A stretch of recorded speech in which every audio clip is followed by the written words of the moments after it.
اہل بیت سے بغض رکھنے والوں کے حوالے سے کیا حکم ہے؟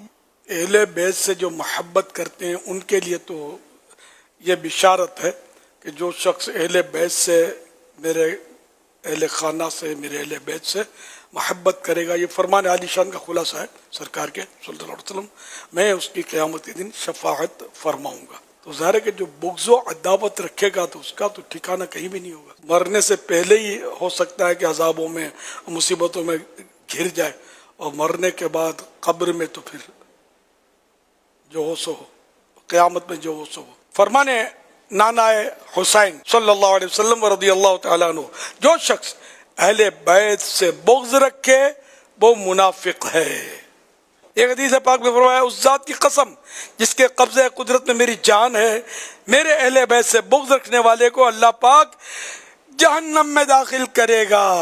اہل بیت کی محبت یہ ضروری ہے، اور حدیث پاک میں یہ پہلے سے ہی ہمیں کہہ دیا گیا ہے کہ اپنی اولاد کو میری اور میرے اہل بیت کی محبت سکھاؤ۔ تو اس لیے ہمیں بچپن سے ہی اہل بیت کی محبت سکھانی چاہیے۔ ہم لوگ جو ہے نا الحمدللہ جو سنی ہوتے ہیں نا، یہ اہل بیت کی محبت ہمارے ہاں بہت ہوتی ہے۔ میں اپنی بات کرتا ہوں، مجھے امام حسین کا نام لینا نہیں آتا تھا، نہ سمجھتا، مگر میں ان چیزوں کو سمجھتا تھا کہ امام حسین بہت بڑی ہستی ہے۔ میری بڑی بہن کا نام خدیجہ، حضرت خدیجہ یہ ام المومنین تھی اور بی بی فاطمہ کی امی جان تھی۔ پھر دوسری بہن کا نام فاطمہ، تیسری کا نام زہرا۔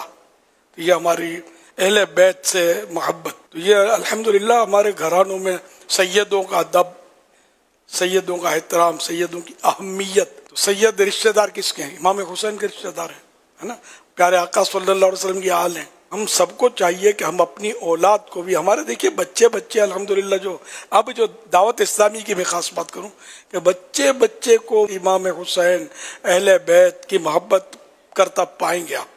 سیدوں کا ادب ہمارے یہاں دعوت اسلامی میں الحمدللہ اسلامی بھائیوں میں بہت آپ دیکھیں گے، خود سید صاحبان دیکھ کر حیران ہو جاتے ہیں کہ اتنا ادب یہاں سکھایا جاتا ہے۔ تو یہ کیا ہے؟ اہل بیت کی محبت ہی تو ہے۔ تو اس لیے مطلب اہل بیت کی محبت ہی رکھنی ہے ہمیں، اور نعوذ باللہ ان کا جو بغض رکھے اس کی شکل بھی نہیں دیکھنی، صورت بھی نہیں دیکھنی، نہ اس کا بیان سننا ہے، نہ اس کی بات سننی ہے۔ جو صحابہ اہل بیت کا گستاخ ہو، بے ادب ہو، تنقیدیں کرتا ہو، کان ہمارے اس کو سننے سے بہرے ہیں۔ تو ہم الحمدللہ سننی ہے، اور صرف سننی ہے۔ صحابہ اہل بیت میں ہر فرد کو مانتے ہیں، کسی میں کوئی ہم خامی نکالتے ہی نہیں ہے ہی نہیں، تو نکالیں گے کہاں سے؟ جو خامی نکالتے ہیں ان کو آئینے میں اپنی شکل نظر آتی